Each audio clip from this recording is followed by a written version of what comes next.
That's that sci-fi kind of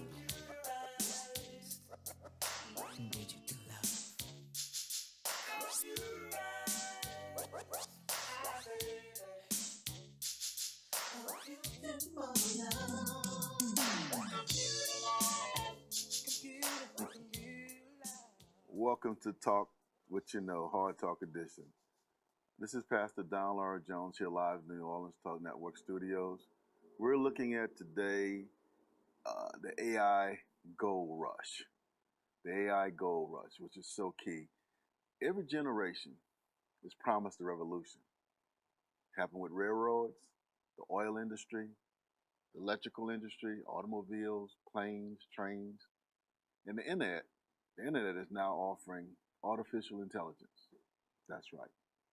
The promise is intoxicating familiar, job growth, innovation, prosperity, but every single revolution requires infrastructure. And the infrastructure requires land, water, electricity, transmission lines, power lines, and money. The cloud may feel completely invisible, but when you ask an AI model to analyze documents, compile data, or render an image, it feels like magic floating through the air. But the cloud has a physical address, and increasingly, that address is in rural America. Today, we're going to examine what has become a beachneck gold rush, the infrastructure build-out that some people compare to the building of the interstate or nuclear power plants. Now, the question is no longer whether AI will change America, because it already has. The real hard talk questions are these: who benefits? Who pays?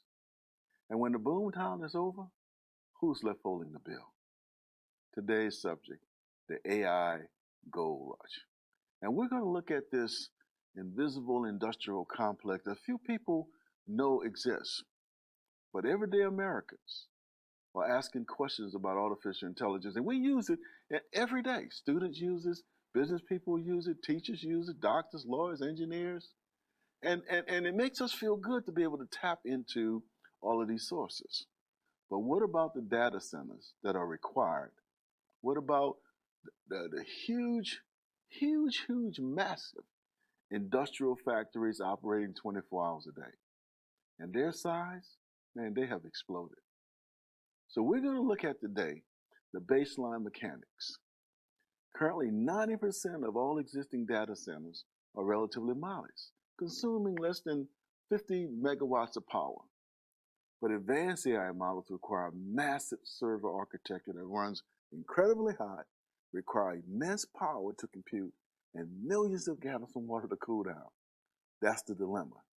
The new generation of hyperscale AI centers that's being proposed all over the country. And we're going to stop here. And what we want to do is get you to get a clear understanding of what's going on here. And you know, every industrial revolution, as we said earlier, needed infrastructure. And every industrial revolution changed the way we live. We love to use GP Chat, Copilot, Perplexity, Gemini, all of the AI artificial intelligence, but we never look behind the background of it. We never look behind to see what's happening. So I want to set the stage for you. And this is how we're going to do it. And I want to make this clear. This is not about President Trump, because President Trump probably did what should have been done. And I want you to see what he said maybe 5 days after he was inaugurated. Now, why is that important? The world is dealing with AI. The world is dealing with our capacity to transfer information.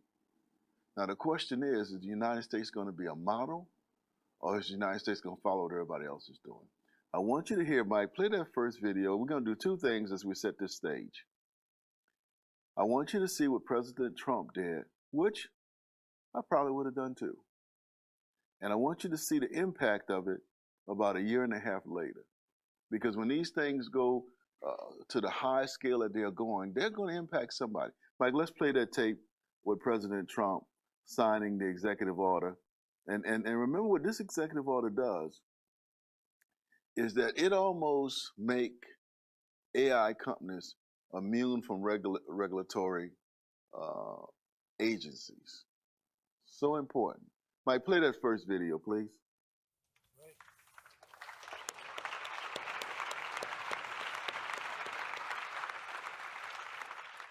As we gather this afternoon, we're still in the earliest days of one of the most important technological revolutions in the history of the world.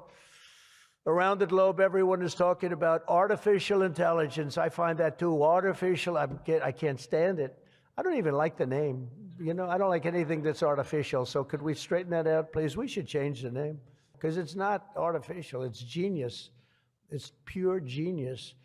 And its potential to transform every type of human endeavor and domain of human knowledge, from medicine to manufacturing to warfare and national defense. Whether we like it or not, we're suddenly engaged in a fast-paced competition to build and define this groundbreaking technology that will determine so much about the future of civilization itself. America is the country that started the AI race. And as President of the United States, I'm here today to declare that America is going to win it. We're going to work hard. We're going to win it. So from this day forward, it'll be a policy of the United States to do whatever it takes to lead the world in artificial intelligence. Such an important thing happening. This is really something that nobody expected. It just popped out of the air, and here we are. But we will defend our nation, our values, our future, and our freedom, and it will be really great.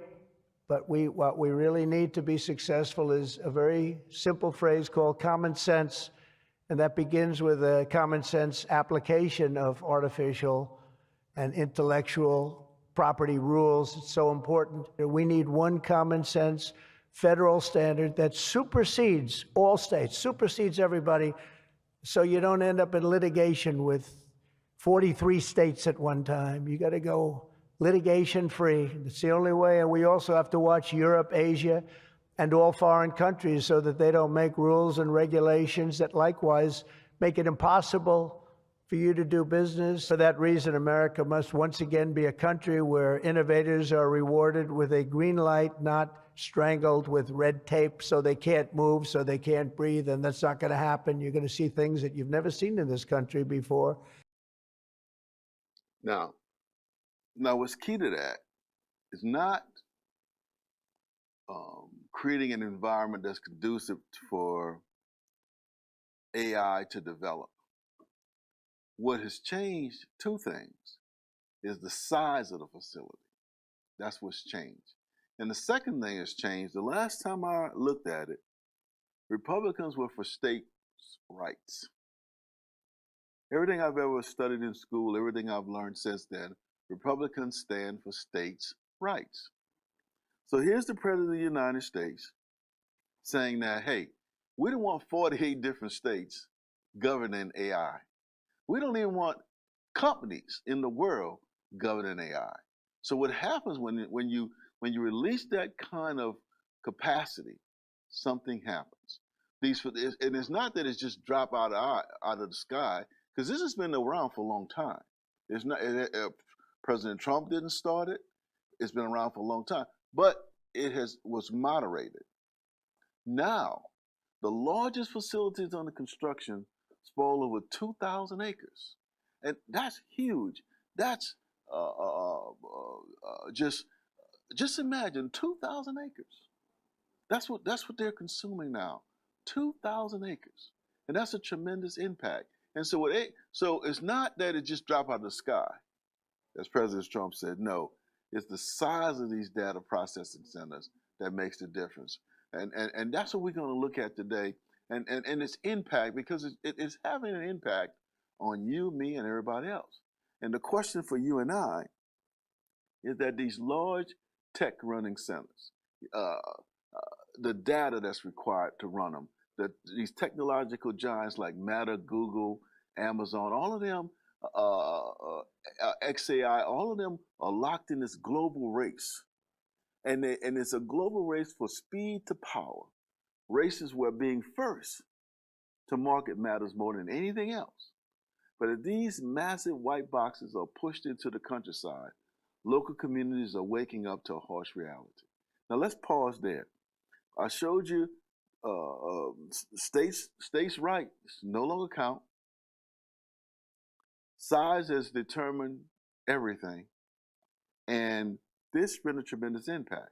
Mike, let's look at that second video on Alexandria Cortez's questioning before Congress of the impact. Now watch this. The impact of these AIs, not on New York, not on Boston, but on a rural county in Georgia. And what's fascinating is that she took time. And that's why you got to give credit where credit due. She took time to leave New York and go down to rural Georgia to firsthand observe what's happening to the water system. And Mike, let's do that second video. A new industrial boom is spreading across the country, but instead of looking at smokestacks, we're seeing massive AI data centers. These warehouse-sized complexes may be impacting the digital economy, but they come with enormous and largely hidden environmental effects too. That's what Congresswoman Alexandria Ocasio-Cortez pointed out to a Trump EPA official this week. I have a jar right here. This is the current drinking water in Morgan County, Georgia, right after a data center was constructed. The Meta data center was constructed. The only difference between the clean water and this was that data center. I think both of us can agree that neither one of these things are drinkable. These families now have to ship, in a rural area, have to ship water to their house in order to cook and bathe themselves. The United States has more than 3,000 operational data centers, according to Pew. And polling shows that more than 2/3 of adults oppose the construction of the massive and costly centers, with most people saying they'd rather have a nuclear power plant in their backyard instead. The negative impacts of these data centers are not unique to Georgia. Our next guest, Miley Kaczynski, has lived in Beaver Dam, Wisconsin her entire life. Her home is located less than 2 miles from a Meta data center that broke ground in 2025. Now the creek that runs through her property, she says, is revealing the environmental impact of the data center: milky water, chemical smells, and significant erosion. And joining us now is Miley Kaczynski. It is great to have you and good to see you. I want to start by just letting you explain to us what you started to see on your land, on your grass, and in your water. Hi, good morning, or good afternoon. Thank you. I live about 1.5 miles from the Meta Data Center. We have a beautiful creek that runs through our front yard on the way down to our barn. I came down to do chores one morning and the creek was bone dry. Without rainfall, it came rushing back about a day later. And this has happened repeatedly all construction season long. And we have still not been able to find an answer. We're just about reaching a year here that this has been going on. We've been reporting to the DNR and trying to get people to investigate and figure this out, to the point where we've had to resort to our own testing. Amanda Bell, a hydrologist formerly with USGS, has been reaching out and helping us interpret those results. But a lot of this has fallen upon us to try to find answers. I think what people don't realize, when you live near a project like this, you don't live next to a data center first, you live near a massive construction project. So when you commission studies of your own water, that can cost you hundreds, if not thousands of dollars out of pocket. I mean, you're up against corporations here that are getting tax incentives, super fast approvals. I mean, in some cases, these corporations have been able to force some towns into NDAs before they even begin the construction process. And you're a school teacher. I mean, how has this impacted you personally, financially? Do you feel like anyone is on your side?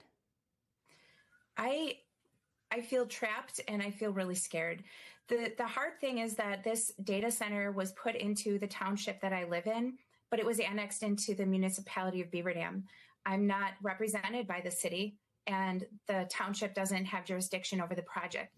So that leaves me to have to reach out to state representatives, and they are gavelled out for the season right now.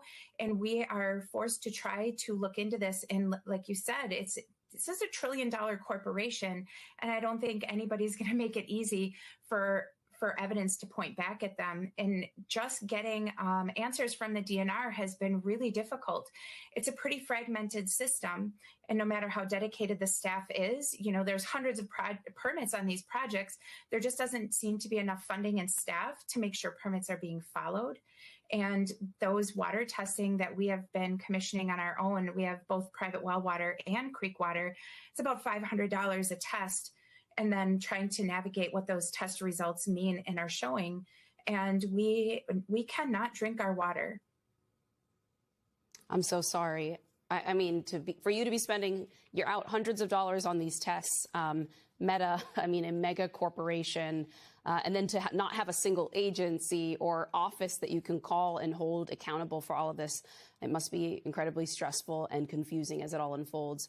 Miley Kosinski, thank you so much. Yeah, thank you. Nobody builds near a data center. They get pushed. Fascinating.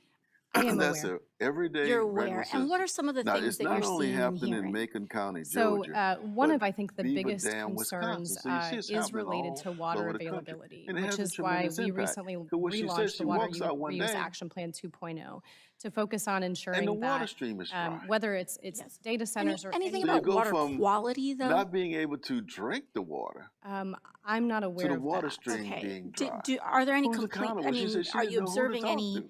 She didn't negative know where to impacts go. on She had no clue. data? And this is happening all over the country. Now I'll say again, I use Copilot, I use ChatGPT, I use Gemini, I use Perplexity, I use Cavern, I use all the AIs because I've been taught that when I was in school, reference books and information. So today we're in a place where we're going to use AI just like we use electricity because it has become a part of our system. It operates. But the question is, should these things be regulated? And should size matter? Anyway, I was going to crack a joke, but I ain't going to crack it. But size do matter. And the size of these plants are now as large as 100 football fields. This is large. And the impact of it, and the question is, who's regulating it?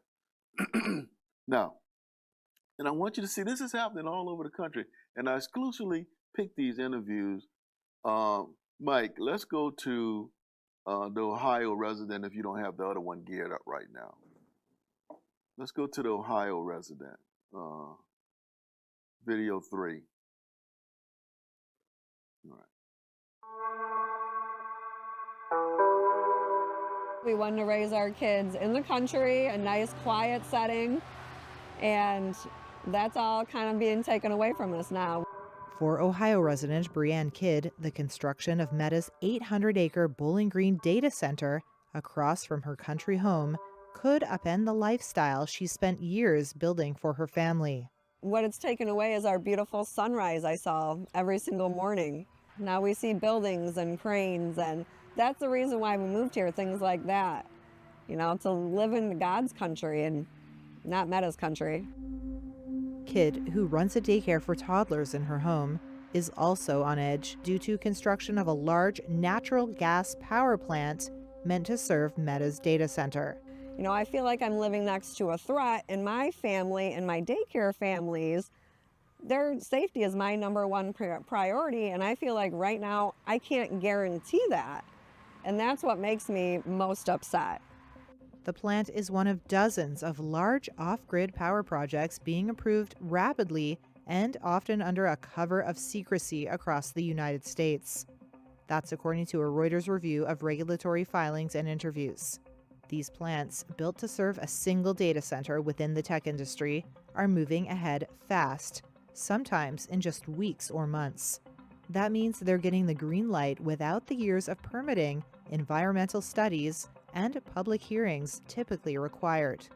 But developers argue many of these rules are exempt for private customers looking to build off-grid plants. History shows that they have not been good neighbors. Retired police officer Christina Coltrip is worried she'll have to move when the data center is in full swing. Air quality is just one concern, even though the EPA says it is taking a deliberate, governance-driven approach to such projects. If you look in Memphis, Tennessee, the air pollution is just horrendous, and the EPA is not doing anything. If you look at in Georgia, there's some wells, and I've got some picture where it looks like coffee grounds coming out. A researcher at Harvard University told Reuters the AI industry's natural gas generation, quote, is emerging as one of the largest under-examined air quality risks in the country. But supporters say such projects are essential for rapid AI development, serving tech companies without hiking consumer electricity prices. Here's Gary Thompson, Executive VP of Regional Growth Partnership, an economic development organization serving Northwest Ohio. Our goal for data centers in Northwest Ohio is to build wealth for our communities so that our schools are funded, our parks are funded, people that live in these communities have the kind of services that they need and desire, and also to build the brand of Northwest Ohio to be associated with big tech companies that are global presence so that we can attract other types of investment to Northwest Ohio as well. Ohio lawmakers also recently passed provisions shielding big projects like data centers from public records laws. Officials releasing such information could be criminally charged, according to the measure, which was inserted into an unrelated college athletics bill. We should all come first, and our opinions should matter. I know there's been several meetings and council meetings, and that building over there has been packed, and we've all voiced our opinions that we don't want this here, and it's still happening. She said something that's key. She says, we all have voiced our opinions and it's still happening. And she said that, look, there's no permits, no environmental studies. These things pop up within weeks. There's no community meetings. Now watch this what Ohio did, that community. They passed a law saying that on a public request for information, if you release information on these data centers as a public official, or a technocrat or a bureaucrat, you could be arrested. They made it criminal under the Public Information Act to release vital, key information that impacts the decisions that are affecting the community. What's going on here? I'll say again, we need the data centers. Now the question is the public aware that when you're on GP Chat, you're on Copilot, you're on Perplexity, you're on Gemini, you're on Canva, when you're on all these different AIs, what's happening in the background? Not only in the background is allowing you to use these AIs, but how is it impacting your community? And that's so key. And notice both of those ladies said they didn't know where to go. They were in areas that weren't in cities. They had no elected official to go to. They had no recourse. And I want you to see something, and I hope we got it queued up. I want you to see something that was striking to me as I was doing research on these data centers. And I'll say again, we need the data centers. It's very, very important. We're going to do a case study in a moment to show you how they impact positively. But for every positive, there's a negative, and every negative, there's a positive. And you got to have some middle ground. You got to have some regulation. When they built the nuclear power plants, they had regulations. When they built the interstate highway, they had regulations. So what is it about these data companies, these multi-billion-dollar companies, that they don't have to play by the same rules and regulations that other people have to? They don't have to adhere to the Clean Water Act? Something's going on here. Something's happening. And the question for you and I, just like these two residents, this lady lives at home. She has a daycare. And she's saying she has no idea what's going on. She has no idea who to turn to. And you have a congressman, AOC, pointing it out. And she's not from rural Wisconsin or rural Georgia. She's from New York. Who else is pointing this out? Who else is saying we need these data centers, but do we need them at the magnitude and the scale?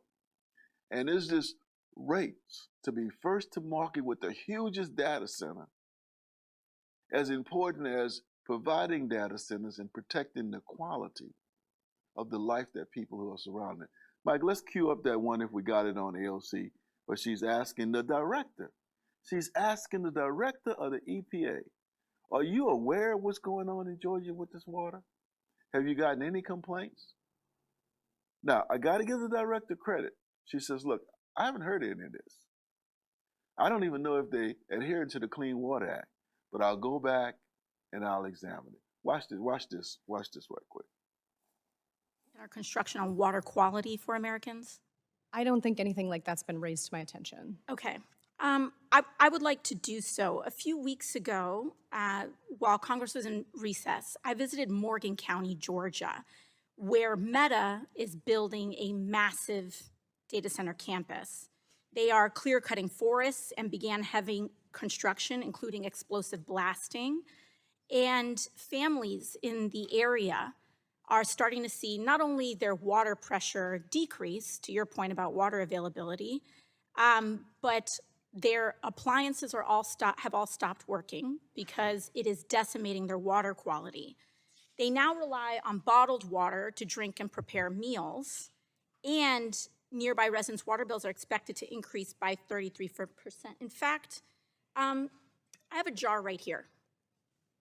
This is the current drinking water in Morgan County, Georgia, right after a data center was constructed. The Meta data center was constructed. The only difference between the clean water and this was that data center.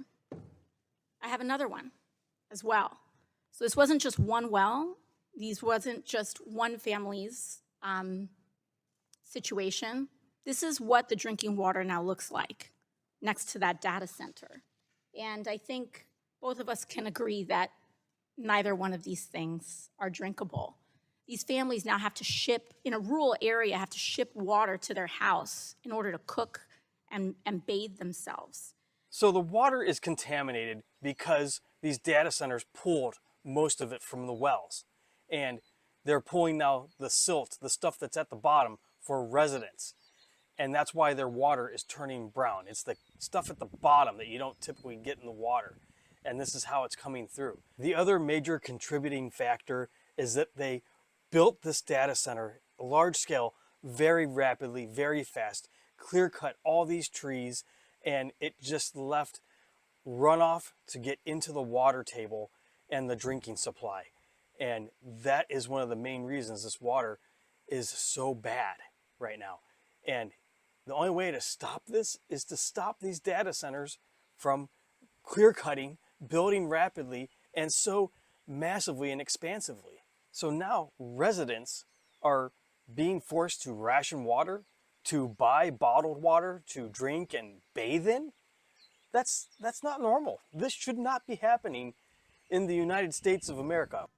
I'm curious if the EPA plans any investigations on how data centers are affecting water quality and availability. I understand what you said about the rule, but are there going to be any open investigations on this issue? So as soon as I get back to the office, I will be looking into exactly what you've just talked about, because anywhere, whatever type of construction it is a priority to ensure that water quality standards established by EPA are being met. And so we'll be looking into that certainly. Thank you. I sincerely appreciate that because I think this is of utmost importance, and we're seeing this happening across the country. So how in God's name did this administrator with the EPA...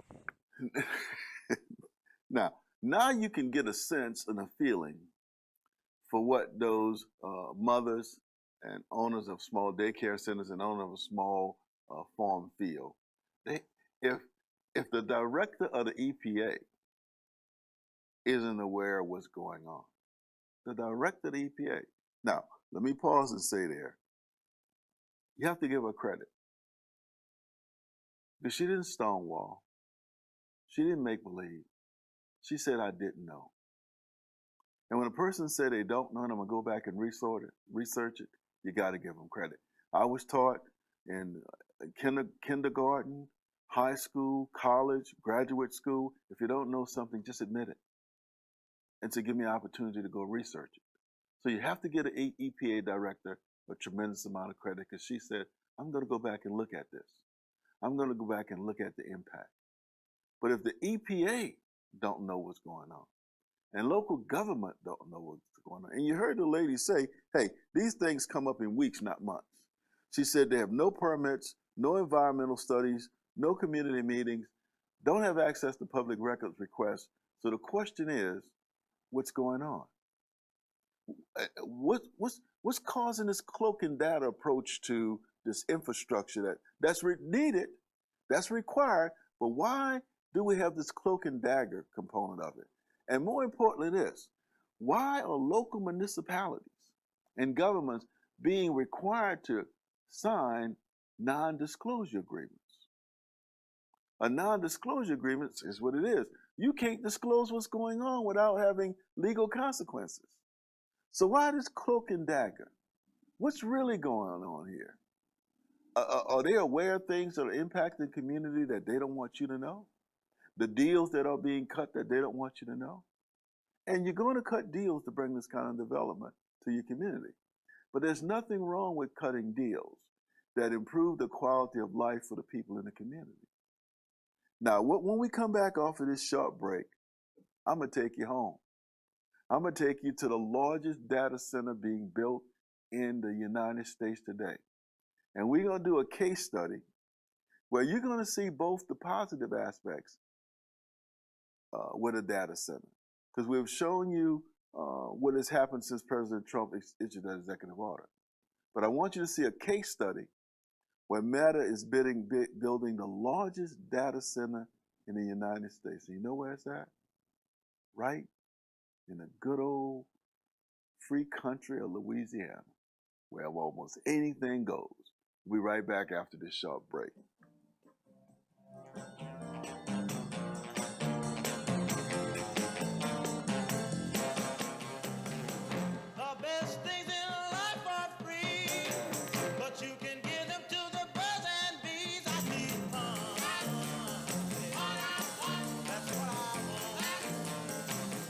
Listen up.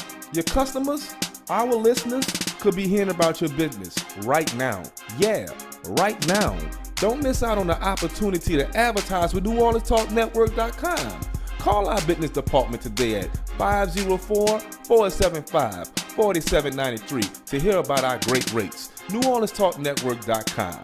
We provide the people, you provide the business.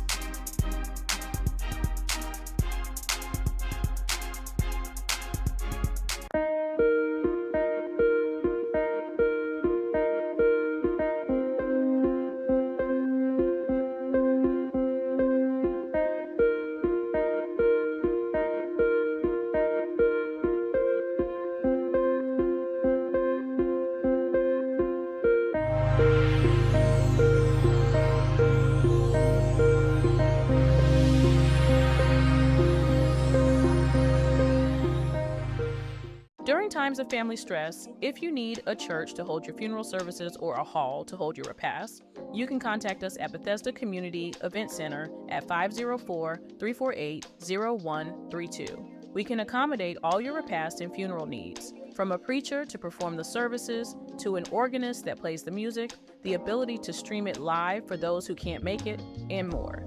During your time of need, all of your arrangements can be made under one roof here at Bethesda Community Event Center. We're here to serve you. Give us a call when you're in need at 504-348-0132. Give your loved one a great homegoing event. Come second line at our center.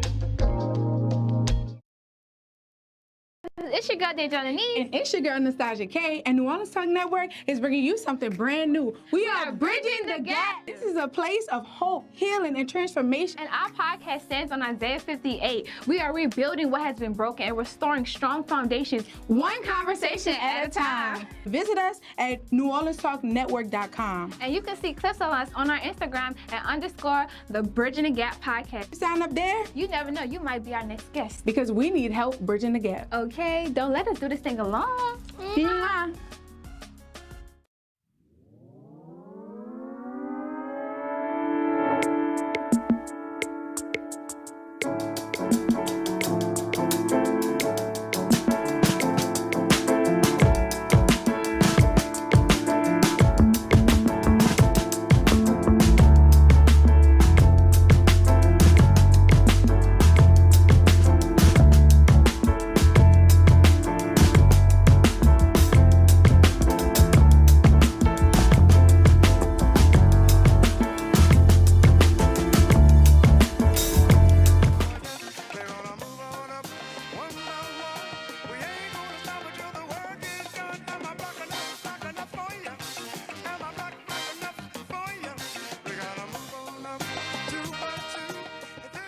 Welcome back to Talk What You Know, Hard Talk Edition, right here in the New Orleans Talk Network studios.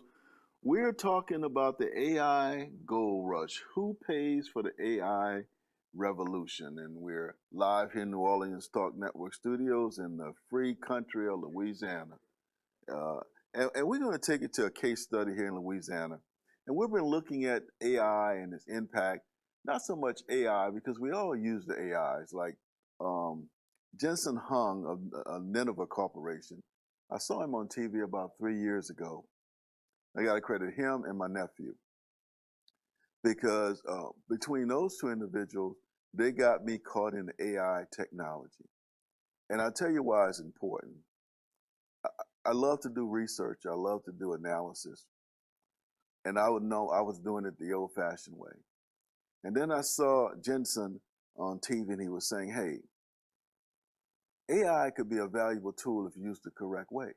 And he was talking about how he encouraged his students to use AI. But he said, junk in, junk out. What you put in determines what comes out. And then he said something else. He said, look, cross-check these AIs. Use 3 or 4 of them and make them compete and check one another on your data and research. But what you put in is what counts. Now, why is that important? We were putting together a project that should have taken about 21 days. Yes, should have taken 21 days. But between me and my nephew, who is a computer programmer, and he don't like when I say this, computer programmer, computer analyst, he just say I'm an I-tech guy. But I tell him, I call you what I want to call you. Like my dad used to say, hey, boy, girl, come here. And so he gets a little upset when I introduce him as an IT guy, but the importance of it is that instead of taking 21 days to put this project together, using the various AIs, we did it in about 7 days. And we produced almost the same document that I would have had 5 or 6 people working on, and including me. And it would have taken us 21 days to put it together, but it took us less than 7 days.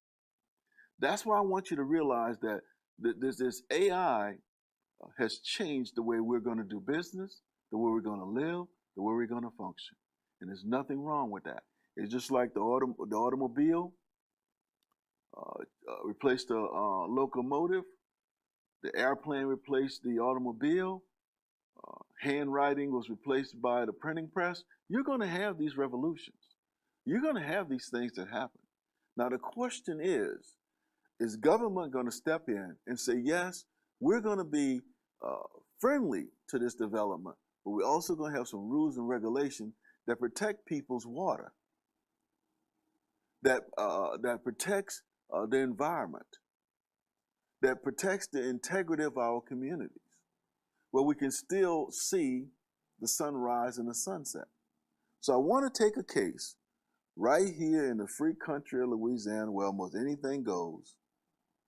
And you know, Louisiana, look, when I say that, people will chuckle at it and laugh at it, but Louisiana was developed to be where almost anything goes.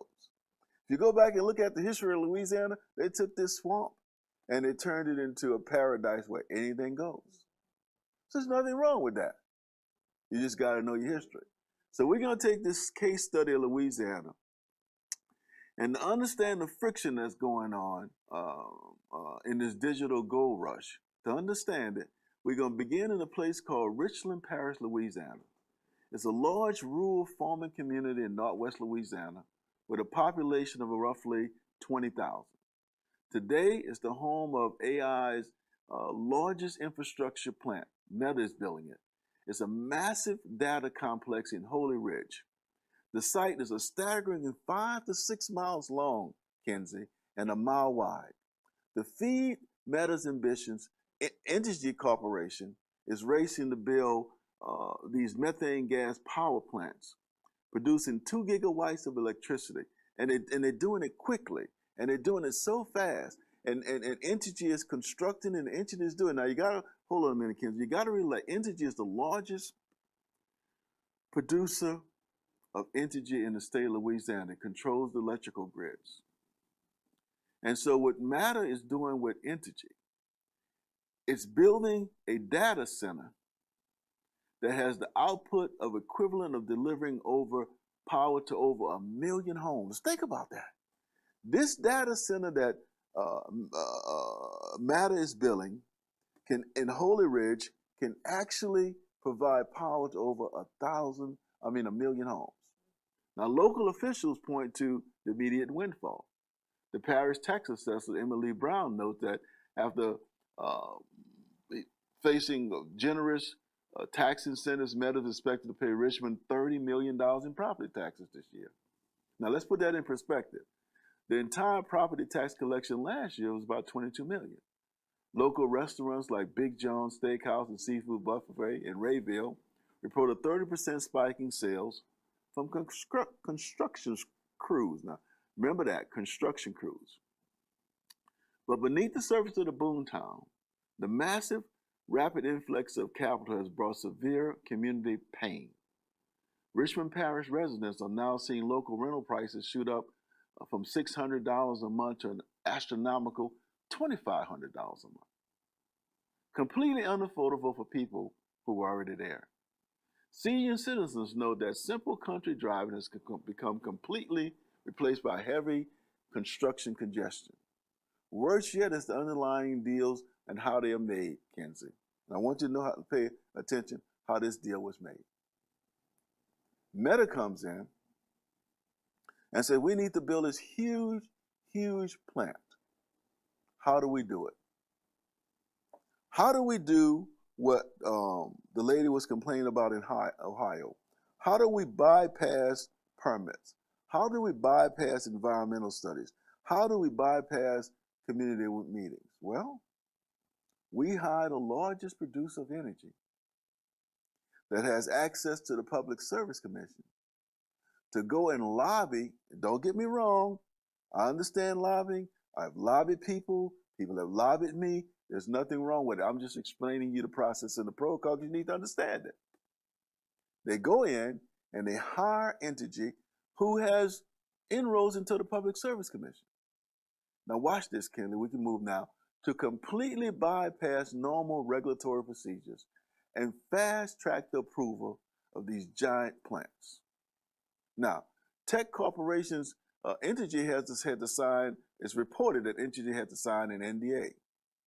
And in those NDAs, Kenzie, we're going to pause there for a minute because I want to show this video. In those NDAs, they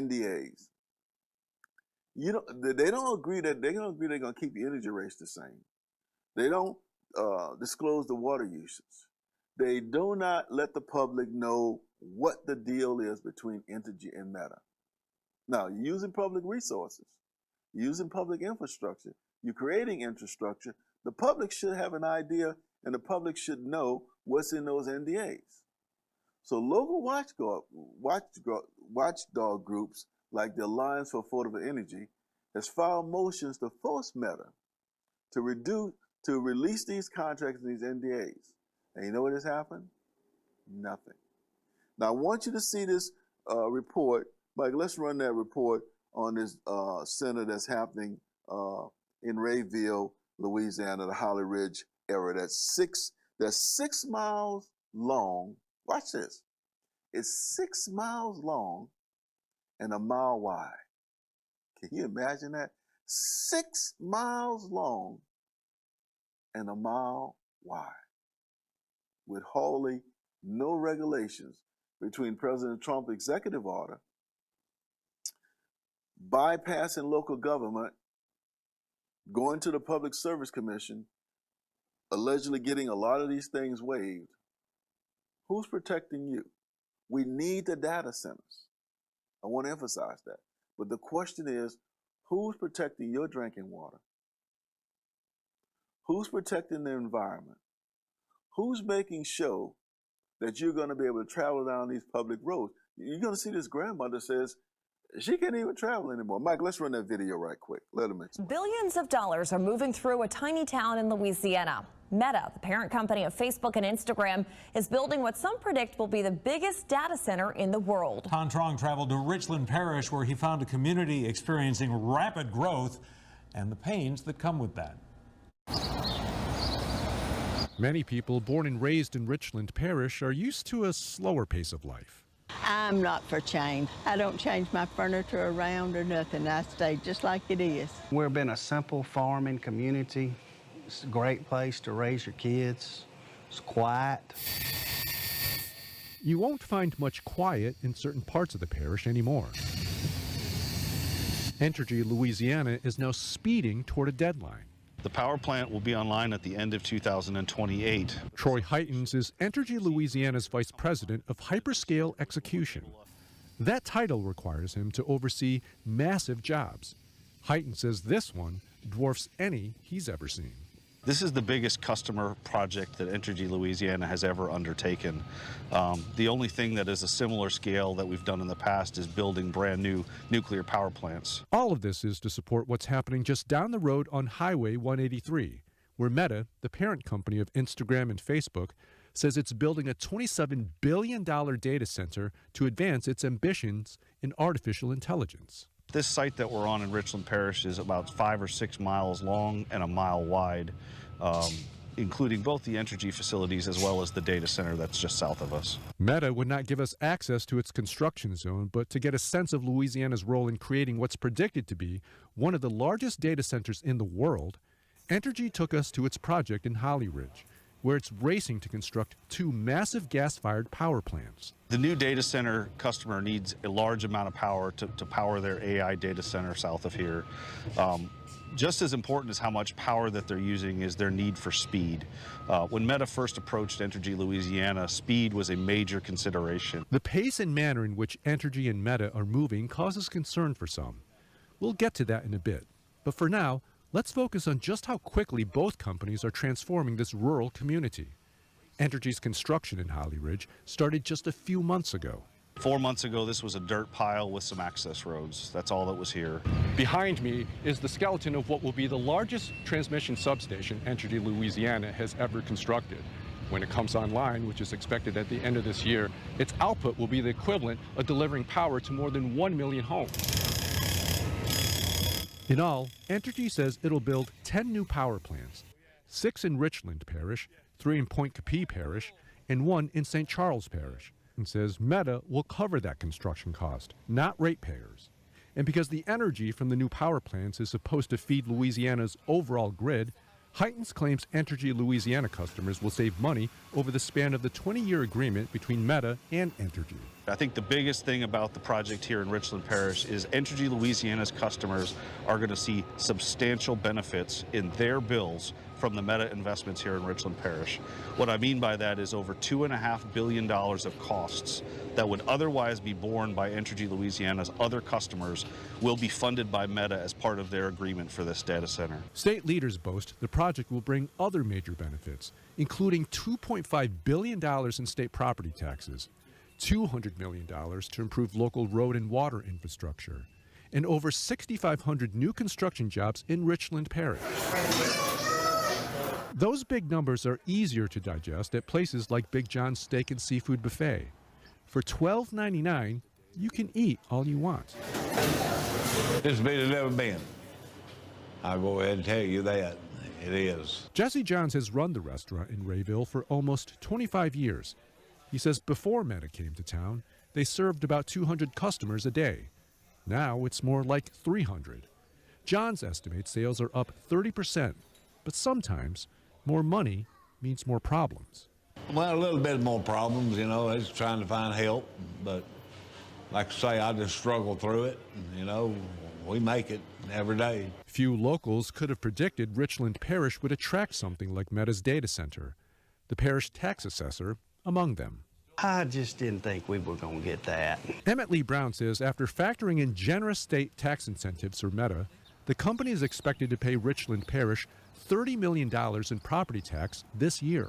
For comparison, Brown says the parish's entire property tax collection last year was $22 million.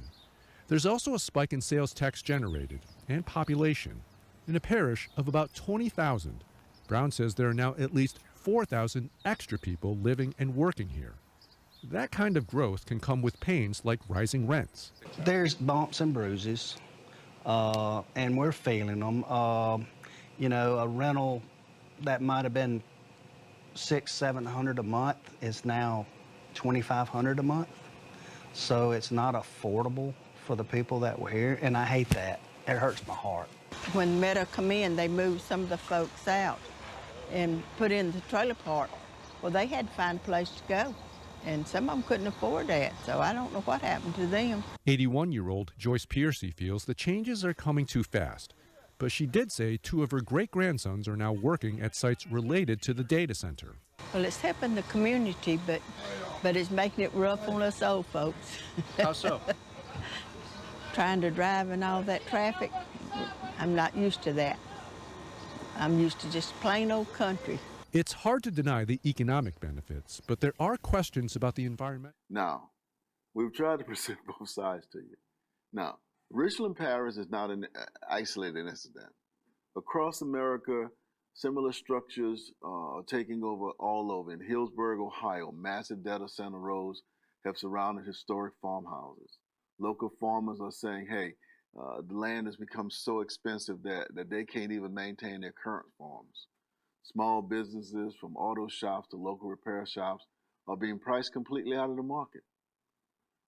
Oregon has passed laws that grant data centers over $300 million in property tax waivers, and a report from Good Job First found that Oregon schools lost over $275 million to property tax abatements, revenue that could have hired almost 3,600 teachers. So there's always a trade-off after the temporary jobs. And so you get the 6,500 temporary jobs, and it has a tremendous impact. Records show that big tech enjoys tax waivers for over $600 billion. And local families have to deal with that. So parents like Aaron Nicholas can't even get an autistic teacher for their students because school systems have to create deficits, cut budgets because they can't provide the people that they need. Meanwhile, utility bills are going high in some areas like Portland. General Electric, Pacific Customs have said that their electrical rates went up almost 50%. Yes, electrical rates have gone. Have you ever looked on the back of your Entergy bill? Pause there for a minute. Thank God for memorization. Have you ever looked at the back of your Entergy bill? And I was listening to the Entergy representative talking about they're not going to pass on $2.5 billion. You ever seen on the back of your Entergy bill, look at it when you get a chance.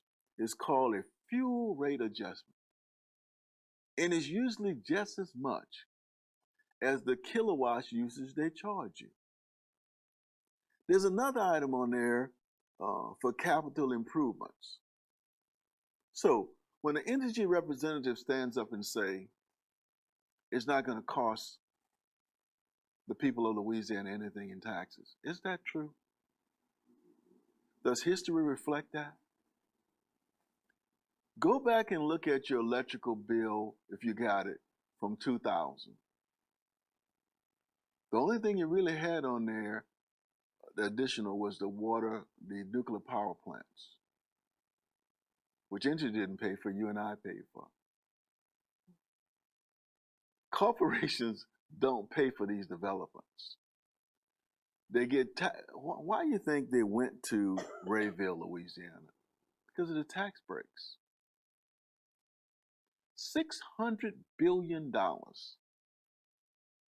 largest welfare giveaway in the history of the United States are being given to these high-tech companies to locate in your community, to bypass all government regulations, no programs, no environmental studies, no community meetings. I'm not just saying this. You heard these people saying it in Wisconsin and Ohio. Yes. So this myth that is not going to cost you anything. There's always job transfers. Of course, you get this boom, which is good for the initial construction. But what happens after that? And what's the impact on it? Because we have to analyze where we are.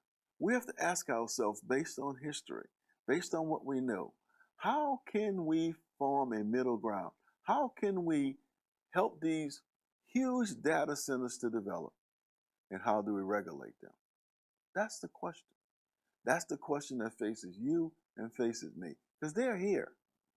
But the question is, how are we going to deal with it? How are we going to deal with the economics of it? And how are we going to deal with the environmental aspects of it? And how do we offset all of these things?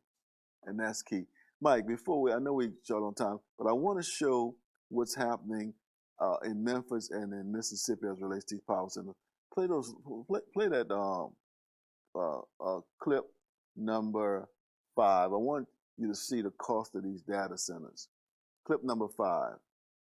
When a data center is coming to your community, it's too good to be true. In 20 years, we may look back and go like, I'm not sure we should have done that. But right now, it feels right. All over the country, states and local governments have been rolling out the red carpet for data centers. America's newest boomtowns aren't mines, they're data centers. Nothing less than a digital gold rush. Driving that is AI. They're offering huge tax breaks and other financial incentives to developers and tech companies.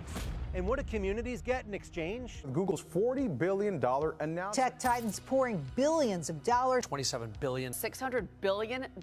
Skilled tradespeople are needed to build these high-tech centers. Dozens of jobs. Everyone's jobs will change. Hundreds of jobs. High-paying jobs. Over 100,000 American jobs almost immediately. But is that actually true? They take great care of us. They pay travel. They give us per diem. A cluster of data centers in your community may not provide you any benefit whatsoever. And I traveled from my home state of Oregon, which has seen mass layoffs and disappearing tax revenue. Breaking news, Intel announced that it would be laying off more than 500 people. That number has since jumped to nearly 2,400 people. Today, we're going to ask, are the economic trade-offs powering the data center boom actually worth it for the rest of us? The answer is a lot more nuanced than I expected.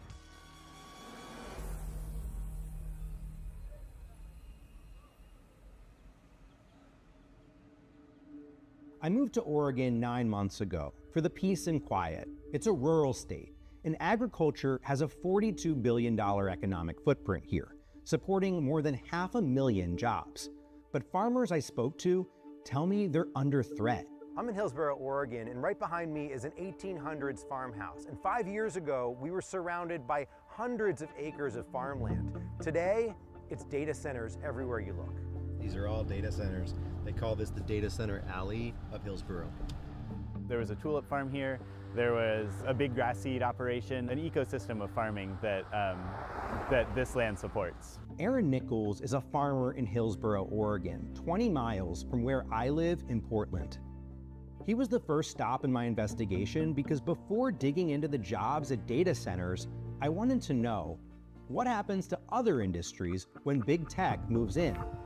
How many people do you employ here on the farm? We employ about 10 people on our farm on about 15 acres. We could expand and grow more food for more people, but buying land is nearly impossible because people are hoping to hold on to it and sell it for a windfall profit.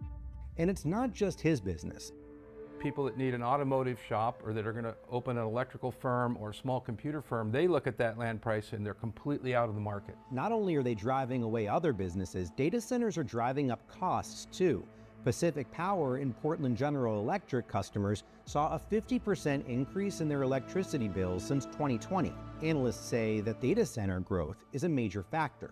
And what's worse, data centers aren't contributing as much money to the community as you might think. That's because Oregon's laws give data centers some $330 million a year in tax breaks. There are a number of incentive systems to come to Oregon. The enterprise zone is a 5-year no property tax waiver for building industrial or building jobs. Out of that comes schools, parks, fire, police, municipal. We've lost that revenue for 5 years. Local residents are already seeing the impacts from this lost tax revenue.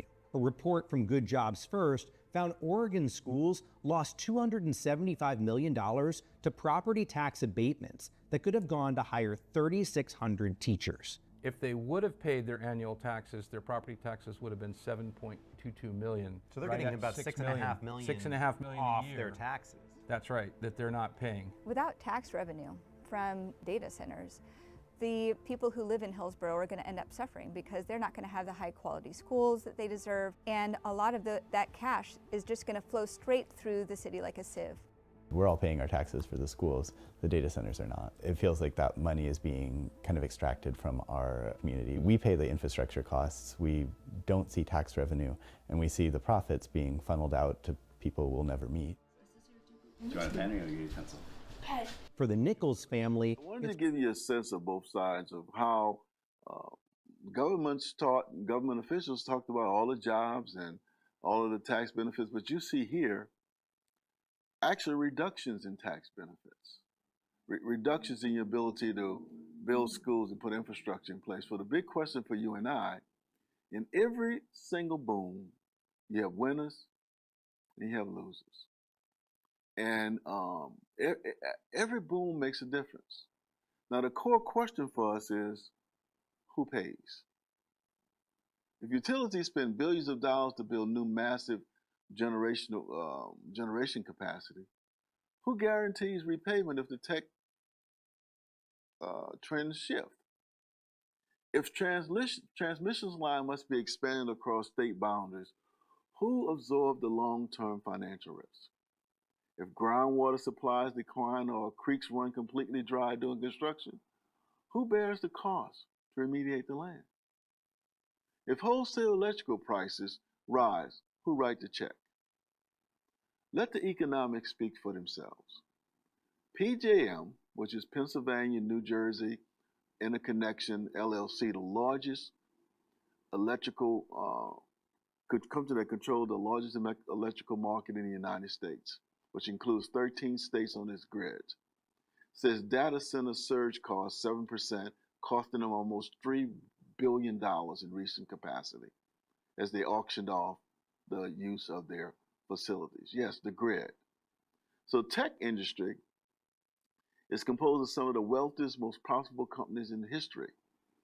Yet under current regulatory systems, ordinary residents, ratepayers, and grandmothers are subsidizing the massive energy and grid bailouts required to keep these multi-billion-dollar corporations humming and going. While AI companies operate globally, utility bills arrive locally. And that's so important for us to understand that. That's why I brought up the energy bill. When private investment creates immediate public infrastructure obligation, who should carry the burden? The corporation, the utility, the taxpayer, or the ratepayer? That's the question. That's the complexity of it. And who deals with all the noise and the smog and the crises that manifest themselves in our community? When these tech sectors take absolute control over how fast they do things, bypassing federal law, local communities, and the health, who determines it? Now, I know we're on overtime, but got to get you to see this. I want you to see what's happening in Memphis, Tennessee. When XAI decided to go in there and create a tech center called Colossus. It's just incredible what you see happening here. Records suggest that XAI circumvented the system. They quietly installed and fired up dozens of massive industrial methane gas turbines without applying for the federal Clean Act permits or allowing any public notice, hearings, or community input. That plant that they're building sat directly adjacent to Boomtown, a historically red-line, predominantly African-American community that has been heavily zoned for industrial use.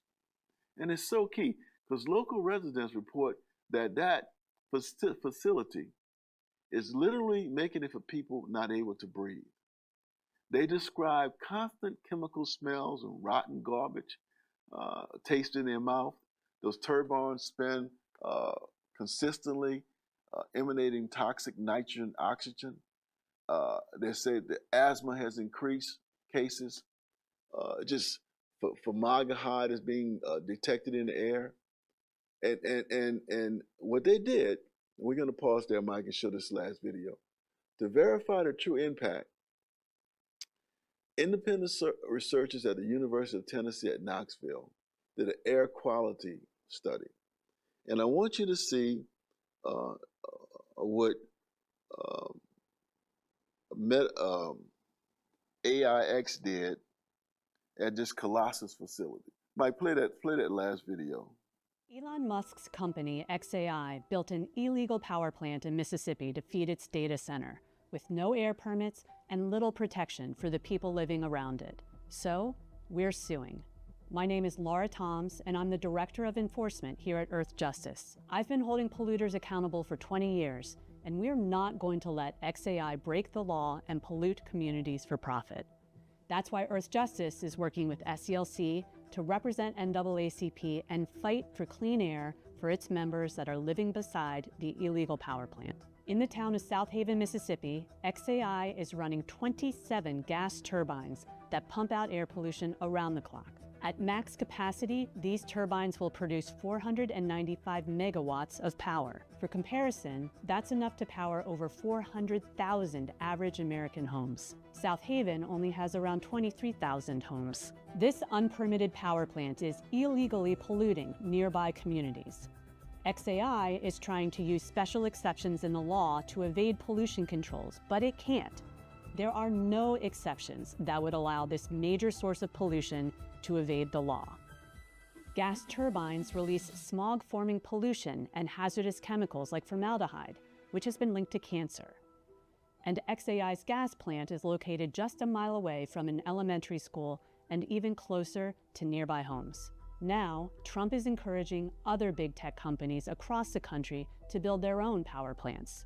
Building data centers should not come at the expense of the health of nearby communities.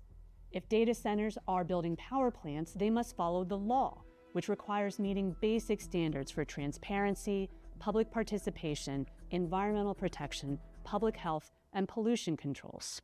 AI data centers require enormous amounts of energy. Companies like XAI could use clean energy to power them, but instead, they're often relying on dirty gas plants. The US now leads the world in developing new methane gas plants, and it's being driven by increasing demand from proposed data centers. But the data center boom shouldn't undermine our health, the environment, and clean energy. The companies driving this energy demand must help build the clean energy infrastructure we need to power our future. AI data centers shouldn't be allowed to enter a community, set up their own power plant without permits, and with zero guardrails to protect people's health. We're fighting to ensure that AI data centers follow the law, disclose and mitigate their impacts, and choose clean energy. That's happening in Tennessee. So look, there's an escalating conflict between major political and regulatory base across the United States. State and local lawmakers are increasingly trying to step in the vacuum to protect their constituents. States like Maryland recently enacted a target law requiring its public service commissioners to create a special rate structure for data centers to insulate everybody. Residential ratepayers in California, Colorado, Connecticut, and Illinois are all advancing these type of rules to help protect themselves. But the federal government is executing an entirely different agenda, completely. And that's the paradox of it. As I said, President Trump issued an executive order explicitly warning states not to police or regulate artificial intelligence. I'll say it again, warning states not to police or regulate artificial intelligence, framing the issue as an absolute national security in a global race for technological dominance. That's what he said. The White House unveiled this plan where AI didn't have to adhere to environmental red tape. The administration framework detects a federal task force to challenge state laws that are deemed more than minimally burdensome. So what that basically means, Kenzie, is that the administration came in and supplemental state law and said that because this is a national emergency, we don't want any restrictions on AI developers. We don't want the 50 states to be able to regulate what goes on. That's phenomenal. That's a game changer. So the stated goal is to have a single federal standard that allows tech companies to operate litigation-free without being held back by the Clean Air Act or the Clean Water Act. Corporate developers argue that local communities cause too much problems. And they're investing over $3 trillion and they don't need to have these roadblocks, these burdensome permits, these burdensome community meetings. They need to be able to move fast. And regular citizens are asking and questioning, where are we? What happens when our creek runs dry? What happens when data centers change the whole complexity of the community?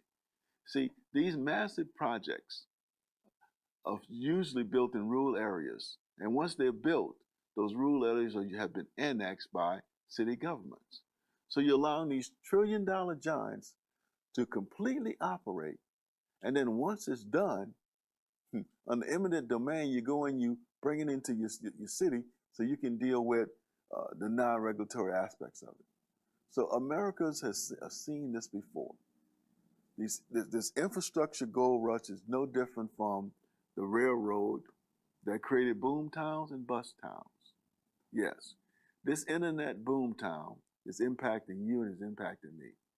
And every single boom town in the history of the United States, corporations have promised absolute prosperity.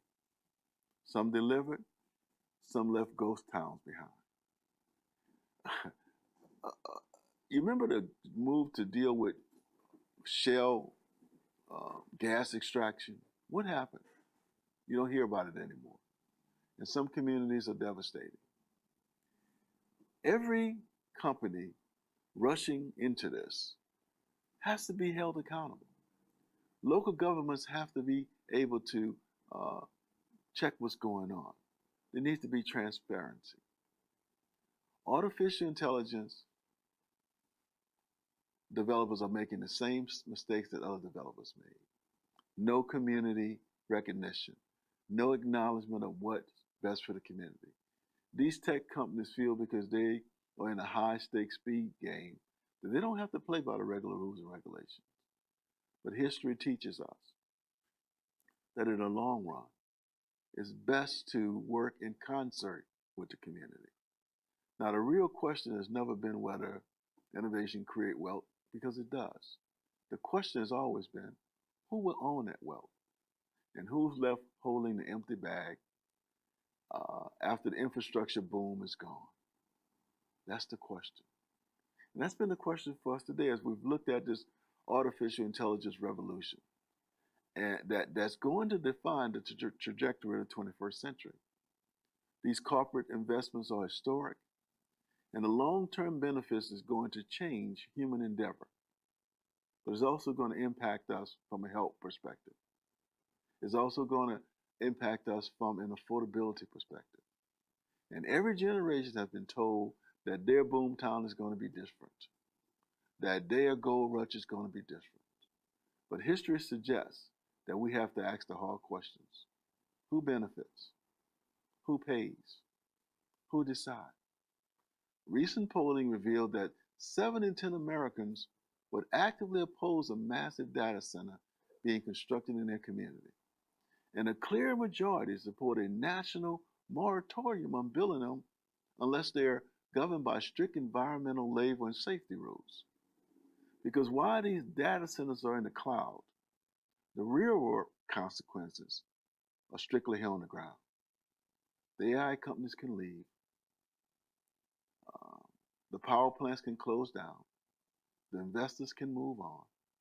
The transitions lines can remain. The corporate stock may fluctuate, but the monthly utility bills still arrive in your mailbox. Because the data centers may live in the cloud, but the consequences are active in your life each and every day. Now, the question for you and I is not whether artificial intelligence will change America. The question for you and I, will the artificial AI shape America, or will America shape AI? That's the question. This has been Talk What You Know, Hard Talk Edition. I'm Reverend Dr. Donald R. Jones, here in the New Orleans Talk Network studios. And remember this, in America, if you want to count, vote and pay your taxes. Because a voteless people is a hopeless people. We want to encourage you to stay informed, stay vigilant. See you next time, and thank you for allowing us to be in your home or your office today. Look forward to being with you soon. Special love with me. In your eyes, have that glow. Could it be your face I see on my computer screen? Need a special girl. Listen up. Your customers, our